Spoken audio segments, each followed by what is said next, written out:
Winning in today's market takes the right moves. Welcome to Elevate Your Business from Elevate Coaching at Guild Mortgage. In this episode, we break down how your hardest season can become the foundation for your biggest breakthrough. Let's get into it. Today's guest is Alex Dykes. He's one of our Elevate coaches. He's a chairman's winner, a top 1% mortgage lender, averaging over $8.5 million a month in 2026. But what makes this conversation powerful is that Alex isn't here to talk about perfection. He's here to talk about rebuilding, coaching, accountability, and systems. And what happened when his business got cut in half. So Alex, welcome to our podcast. Thanks, Paul. I'm super happy to be here. I want you to take us to the beginning. Like, you started out as an LOA, and in those early years, what did you learn by being an LOA? Yeah, so it started as a loan officer assistant for somebody that was doing 100 million out of the DC Metro. And things were very different, right? It was only kind of just coming out of paper file days. There weren't a lot. There was barely a CRM, right? And LOAs, at least back then, and the way that they operated, I was really kind of performing the function of what most people doing that volume would have 3 or 4 people to do, right? So I learned, I think the number one thing was it was trial by fire, right? Because I was new to the industry and I didn't have any experience, and there wasn't a huge network of people to rely off of in terms of learning. So I only did that for 10 months before I went to the CEO of the company and basically said, I'm either done or I'm going out on my own. And a lot of that was driven, honestly, around the fact that there was an expectation that LOAs at that time sat in a cubicle from 8 to 6 every day. And I had a drive to go out and grow my business, and there was no humanly way possible I was going to be able to do that sitting in that seat. So that was kind of the motivation for me to actually go out on my own. When you were in that spot for that period of time, what were some of the habits that you learned then that helped you when you got out on your own? That's a great question. Honestly, a lot of it was calendar management, right? Not just managing my calendar, but managing the person I was working for's calendar as well. And using a calendar as a task list, right? And then the other crucial piece is about how to get a loan closed on time, how to provide incredible service. This person was amazing at marketing, right? So mailers and lunch and learns and all of that stuff. So I was able to absorb all of that in the beginning as a loan officer assistant and transition that into my business. And in fact, when I got into the business and I went out on my own, my very first self-sourced loan came from a mailer that I was doing. This agent called and was like, yeah, my lender for 20 years is on vacation in another country and can't help, but your gift is sitting on my desk. So thought I'd give you a call. Got the deal and closed it. And that was a relationship that carried me several years. I know a lot of times, we think, okay, we want to be a loan officer. We're going to go out on our own. This is easy. Everybody can do it. Was there any surprises, like what you thought it was going to be like and then what it really ended up, what it was like? Yeah, I think I had come into it going, well, I'm already doing all the work, right? And it was kind of that perspective because the person who I was supporting was in a season of their business that it was dialed, right? Like their relationships were established, leads were coming in, the business flowed. I did not give that person nearly enough credit in my naiveness at the time for the 20 years that they went out and sourced all that business in the door in the first place. So that was the surprise. Now, the first year, right, I still did pretty good. I think I did 26 units and then I did 86 the year after that. But I think the part that really surprised me the most is the hustle and the grind, right? Especially in the beginning to go out and get the business and go out and actually make sure you're showing up, doing the work, doing the prospecting and going after it because it's so easy to fall back on, well, I'm just going to work on a file at my computer all day instead of going out and actually doing the income generating activity. Yeah. Another thing I've talked a lot to loan officers about is just what you said. Once the loan is here, like that's kind of in a way the easy part. The hardest part is getting that loan in the door. And I think a lot of people don't realize that until they go out on their own. Like Right. what you said, the hustle, the consistency, and it's a little bit stressful at times, right? Just a little bit. Especially in the beginning, right? Yeah, 100%. Well, right, it's almost like dating. It feels like, "Oh my god, do they like me? Am I gonna get friend zoned?" Whatever the case is. And it always feels you always have that operation, at least I did back then, of coming at every meeting from desperation, right? Because I had nothing. Mhm. And I had just gone to 100% commission, as many loan officers have done, and still had bills to pay. So I think the biggest surprising factor was when I finally when I finally got to that point where I was doing about 86 deals a month or a year and the business was flowing in, I finally stopped acting out of desperation. Mhm. And when I did that, my value started to relay through meetings and through relationships. Yeah. And so suddenly I had a huge shift in my business at that point and was able to double again because I started showing up authentically. I wish if I could do anything differently, I would go back in time and show up as my authentic self instead of pretending like I needed to be some perfect professional loan officer because I don't think that person actually exists. No, I haven't met them yet. Yeah. So you were driving and you were growing and you were starting to build your confidence, right?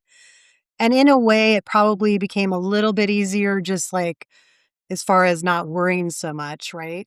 Mhm. But then you shared with me, you know, halfway between 22 and 23, you, you know, something changed and shift. What happened during that season? Oh, the market changed. I mean, I think it caught everybody by surprise, and not maybe probably not everybody, and in fact, it's funny because I remember when I first went out on my own, one of my mentors told me, "This will not last forever. Do not spend all the money." Well, what did I do? I went out and spent it all. But to be fair, a lot of that was making up from stuff like college debts and all this other stuff. Right. Everybody kind of racks up through their early 20s. So 2022 and 2023 happened, and what I started to see happening was my active pipeline started to shrink and shrink and shrink and shrink.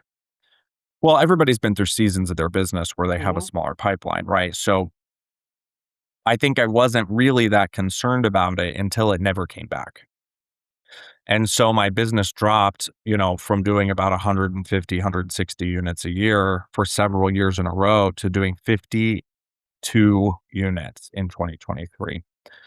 Um, I was not a professional entrepreneur of my business. I never had been in coaching. In fact, at the time, I thought, I saw all these people and was around all these people that were doing mortgage coaching and kind of thought that it was a little bit of a Ponzi scheme situation where I'm like, you're paying how much? Like, well, I can just go do that myself, right? Boy, was I wrong. Because there's no playbook for this business. There is no manual, right? If you are not being professionally coached, you are throwing spaghetti at the wall, hoping something sticks, and then kind of riding that for a little bit until you do the same thing over and over again. And that's the cycle that I had gotten in on. And I was being supported by the fact that the market was just raining loans. Well, the market stopped doing that. And my business did not have the clear systems and structure it needed for me to be able to sustain. Right. And so I got involved in coaching. And it was the game changer that I needed. In fact, I wish I had done it many years ago. That's interesting of what you said, like, I can just do this on my own. Like, I don't need this. I don't need to pay for this. And part of it is you're right. It's like there is a playbook. Like, what are people doing? But then the other part I think is the accountability piece, right? Because we get into, especially when our business, goes backwards, this feeling of fear, right? And we procrastinate. We sometimes think we can't even start something unless it's perfect, right? Like we talked about, you know what I mean? And that fear really can hold on to you. So you get into coaching and then there's accountability. So um, when was your first year of coaching and who were you coaching with? It was midway through 2023 in Elevate. And Joe Petit was my first coach. And what he did were just fundamentally two things that I needed, right? Because I had digressed in my business back to that place of desperation and scarcity. And I had lost that part of myself that was showing up in forming relationships as I was also struggling to go find the relationships. Simultaneously, it's exactly like what you just said, right? I had regressed so much that I had lost my worth and value personally of, am I even worth this business, right? Like maybe I really just need to get out and do something else. And that's where I was kind of left, right? And so I was like, okay, I can have two paths that I can go down. I can go work and punch a clock, or I can double down on this, get the coaching, and at least give it another chance. And that's what I did. And Joe came in and he helped change my mindset away from scarcity. And he put words out there like, you know what? Everybody's down. It's okay. This is the perfect opportunity to rebuild and get the systems in place and get your mindset right. And he did. And he helped me get there over 6 months. And by the end of the 6 month period, I was, you know, up like 25% from where I started. The market hadn't changed, but coaching allowed me to be able to change personally. And then that plus the accountability was the part that was the magic combination for me in the beginning. You've talked about running your business like a CEO. So talk to us a little bit about that. How are you running today like a CEO?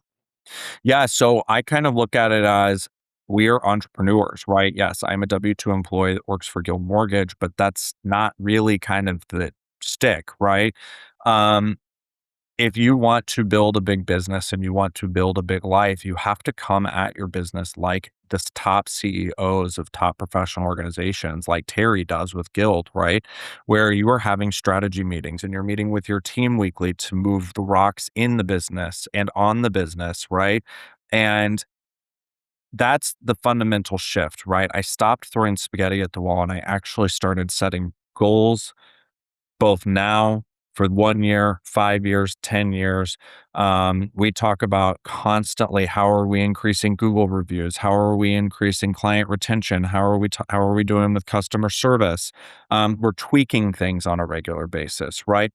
I was so guilty of being on the set it and forget it model, right? Or look at this shiny object over here. I'm going to go try that now.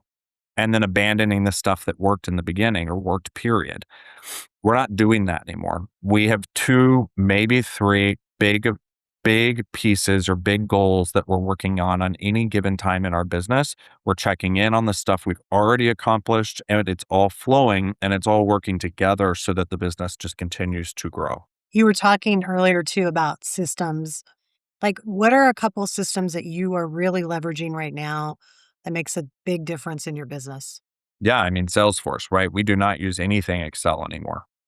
Everything we use is through Salesforce.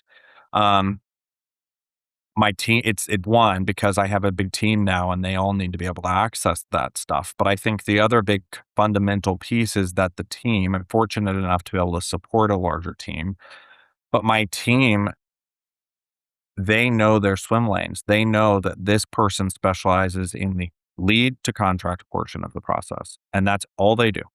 Right? I don't money them down and doing 8,000 different things and organizing events and X, Y, and Z and doing marketing pieces because all that does is detract from the goal. I also hold that person accountable to the same sales metrics I hold myself to, right? Which is credit pull through or how many applications are we getting, pre-approval conversion, and lead to funded, right? My back-end person, his entire role is based off of customer service. He's held accountable to past client referrals and Google reviews. And what is his metric? What is his goal? It's to increase past client leads by 20% year over year. How's he doing? He's doing great. We're at 18%. Nice. Yeah. So, that's where then the CEO portion comes in that we meet weekly and we figure out, okay, what do we need to tweak? How do we squeak out that last 2%, right? And then Google reviews, we're at 99. We need one more to get to 100, which was our original goal. So it's all working. And I think that's, it kind of goes back to that a boring business is the best business, right? I don't need it to be exciting. In fact, I don't want drama. I don't want excitement. I want to be able to just work on the key aspects that we are using to move the needle on a daily basis every day and then move on to the next thing. You went from student to your coaching, and I know you're still being coached, but what do you think is the biggest lie loan officers tell themselves, about coaching? Oh, I'll do the work later. Or I don't even know if it's a lie. I think that people get into coaching, think it's going to be some magic solve for their business. And they're not actually prepared to do the work or actually do the investment, right? Both from a perspective that you're paying a lot of money to do this. If I'm paying money to do something, I'm going to leverage every value I can out of it personally. Um, but I think a lot of people come in and it's a fundamental problem of both from in their business and in the coaching realm. And it's why they don't see the success that they should be, right? Because they're not taking their business as seriously as they should be, just like they're not taking coaching as seriously as they should be. They're not sitting down and putting in the work and you doing the homework and doing the self-assessment to actually figure out how they start moving the needle in any arena that they're working on, right? And I think the two go back and forth. When it kind of comes down to I'm going to go play golf this afternoon. Well, that's fine, but when are you gonna do the work that you should have been doing? Yeah, Right? Like forgetting that you reward yourself once the work is done, right. right? I think I know so many loan officers that complain about not doing more business, but they only work 20 hours a week. Mhm. Because it's a flexible job.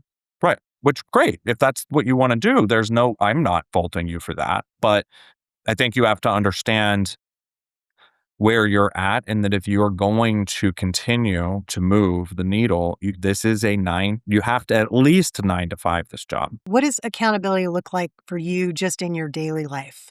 That's changed a little bit, right? Accountability for me is that I'm able to save at least 10 to 20% of what I'm bringing in the door. I'm able to long-term plan with my husband and make sure that we're actually moving the needle on our personal goals together, which then, of course, my income is able to help support those. And I don't want to disappoint him, but I also really just don't want to disappoint myself. I never, ever want to experience what I did in 2023 again because I don't have to, right? It is possible to build a market-proof business. And that's what I'm aiming to do at this point. Now, I'm not perfect in any stretch of the imagination, but we are moving the needle to that, and we are much stronger than we were even 6 months ago.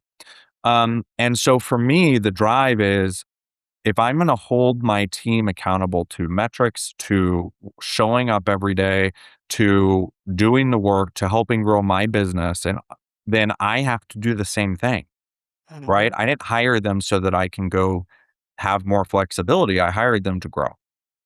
And they are relying off of me just as much as I'm relying off of them. And I have to fulfill the promises I've made them, which is, we talk about what do you want to make this year? What do you want your life to look like? Right. Like all of those conversations are happening. So my biggest accountability really showing up big in my marriage and then showing up big for my team. I always talk about like lead by example. You know, it's hard to tell someone to do something if you're unwilling to do it. 100%. You need to use Salesforce. You need to use Salesforce, but you don't know how to go in and leverage the system yourself. And people just are like, yeah, I don't need to do it. But I love how you're using, the accountability with you're probably using dashboards. But numbers numbers don't lie, right? Mm-mm. And that shows you where the action is being taken. And it's easy to adjust, right? If we're not hitting our numbers, right? Or coach our teams. Yeah. And you just said something that was really true because I'll give you an example. Literally today, I spent 3 hours this morning doing marketing. I stuffed birthday cards for realtors and Mhm. clients because the team is too busy to do it right now. and I need them at their highest and best use. So I stepped in and did it, and I did it in front of them. We share an office. I think that so many people are guilty of going, well, you guys are just going to have to stay late, Uh-huh. or, well, you're going to have to come in and work on Saturday. Like, that's not the way I roll, right? We're a team. We're going to do it together. And I think it's good for them to remember that, like, I'm just as willing to do some mundane stuff as anybody else. Yep. No, that goes a long way with your team. I mean, by leading that way, and you're in it with them. So you're not just talking about it. You're not saying these are our non-negotiables. You're showing them like, we said we were going to do this. We were going to send these cards out. We're doing it, regardless of how busy we are. Right. I'm tired of talking about it on our weekly meeting, so we're just going to get it done. We're getting it done. I think the other thing too is, so my primary goal now, Paula, is to get to a point where I'm able to just make it rain and the team is handling everything else. And what that means to me is I am showing up to back to back to back to back Zoom realtor and client calls all day long, because that is my highest and best use. We are not there yet. We're probably 50% of the way there, but we're talking about how we're going to get there every single week. But right now, with where we're at, both of my LOAs, they're less than a year in the business.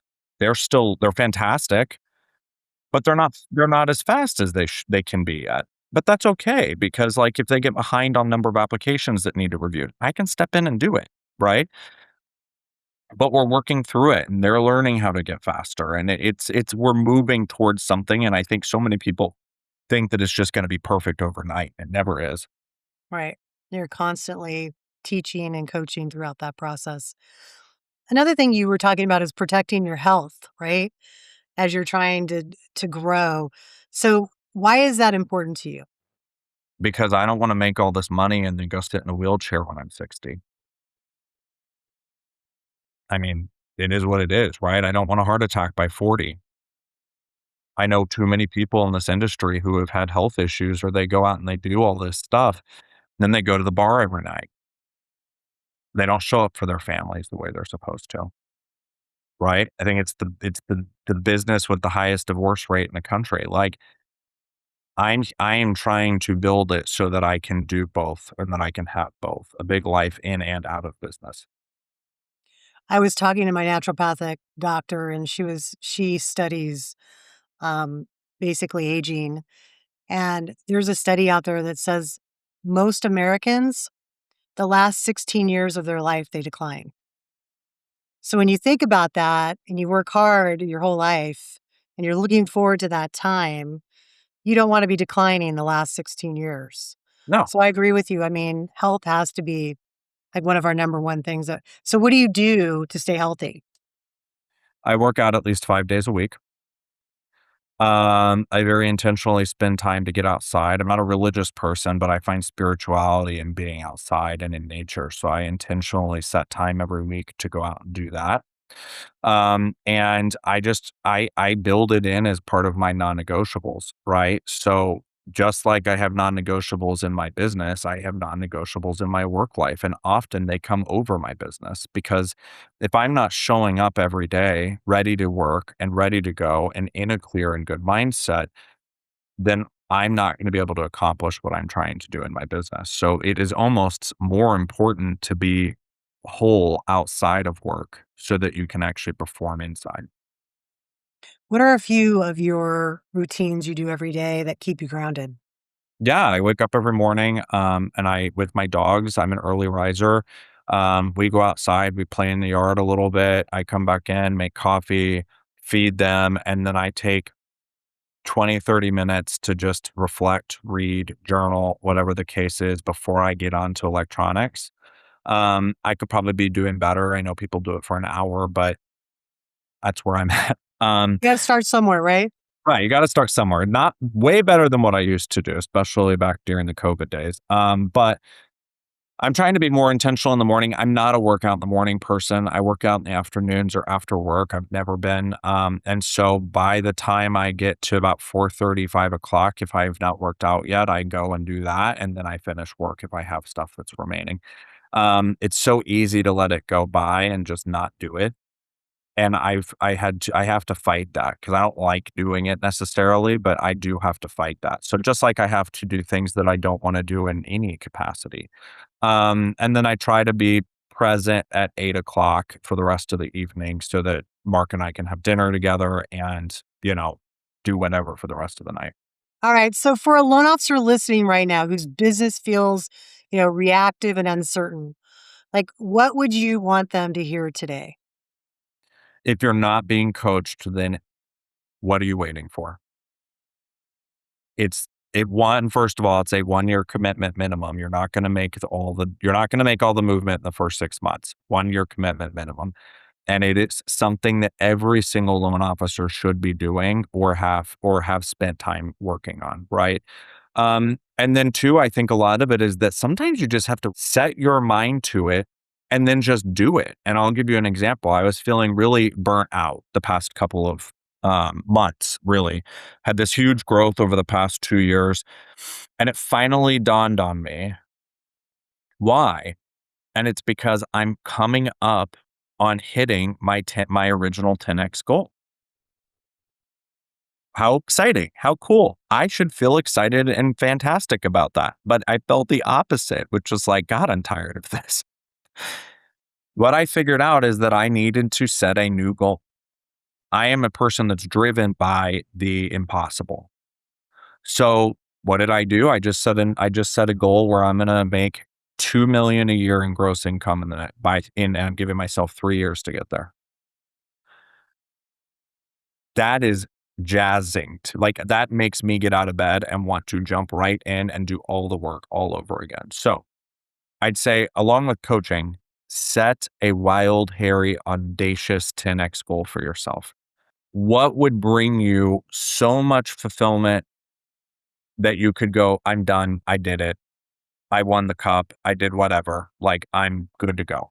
Right now, I'm not built that way, but those are really the two things that I think anybody could and can do very easily. Yeah, I have a feeling that you're going to get there and then there's going to be something even bigger than that. Maybe. It's amazing how that works. I think it's so interesting that you just said, like, I was so burnt out because most people who are burnt out don't go out and have an even bigger goal. They're like, I want to take a break. You know what I mean? So, that is what drives you. And I think that's what's exciting. I think it's change for me too. Like, I love change. I love getting into things, and even when you get, a little burnout, it's like learning something new, like gets me going and gets me excited. So, I love that. So what Alex is saying is like, get into coaching, and then set some really good goals. And I'm going to tell you this too, and I said this to Alex one day when we were on a walk. Why? Why do you want to do this? So make sure that why is strong, because if the why is not strong, we never get to those goals, right? I completely agree with you. I just heard something really interesting. And I think that also it's okay sometimes to not be able to verbalize it yet. You have to sometimes process it for a while and really think about those things, because not everybody just is like that, right? Right. I'm in that stage now, right? I did my original why to reach the original 10x was I will never live in debt and like I had to in 2023 and revert back to desperation. I don't have my why yet for 2 million a year, but I'll figure it out. Yeah, you'll figure it out on the way, right? Right. And I can't wait to hear about it. Right. So, Alex, thank you so much for being here today. He's a great coach in our program. And I love watching you grow and all the things that are happening in your life. So keep leading that way because you're leading a lot of people in our company. Well, thanks, Paul. I couldn't do it without Elevate your leadership either. So I appreciate you. Thanks for listening to Elevate Your Business, a podcast from Elevate, the internal coaching program at Go Mortgage. Glad you could be here for today's playbook. If you want to check us out, head over to gilmortgage.com and click About Us to find Elevate Coaching. Have a question or want to keep the play going? Visit us and send a DM on Instagram at Elevate Mortgage Coaching, or leave a comment for us on YouTube. We're posting extra content, behind-the-scenes action, and everything you need to stay in the mortgage game. On Elevate Your Business, we share real stories and strategies from top producers to help you move forward. So ask yourself, what are you waiting for? It's time to elevate. Guild Mortgage Company, Equal Housing Opportunity, Arizona Broker License Number 0018883, licensed by the Department of Financial Protection and Innovation under the California Residential Mortgage Lending Act. Massachusetts Mortgage Lender License Number MC3274. Massachusetts Mortgage Broker License Number MC3274, licensed by the Mississippi Department of Banking and Consumer Finance, licensed by the New Jersey Department of Banking and Insurance. Nevada Mortgage Company Number 1141, Oregon Mortgage Lender License Number 176, Rhode Island Licensed Lender, Rhode Island Licensed Third-Party Loan Servicer, Company NMLSID 3274. For licensing information, go to www.nmlsconsumeraccess.org. All loans subject to underwriter approval. Terms and conditions apply, subject to change without notice. Guild Mortgage Company is an equal opportunity employer. Guild Mortgage Company 5887, Copley Drive, floors 13456, San Diego, California 92111. For more licensing information, please visit www.guildmortgage.com/licensing. Elevate is an internal Guild Mortgage Company coaching program and not a separate entity. Podcast content is provided for informational purposes and based on publicly available materials or tactics used in the industry. The views, strategies, or opinions discussed do not necessarily represent those of Guild Mortgage Company or its affiliates. Intended for mortgage industry professionals only. Paula Nirschl, NMLS number 383396. Alex Dykes, NMLS number 1638497. Thank you for joining us on Elevate Your Business, a podcast for mortgage professionals brought to you by Elevate, the internal coaching program at Guild Mortgage.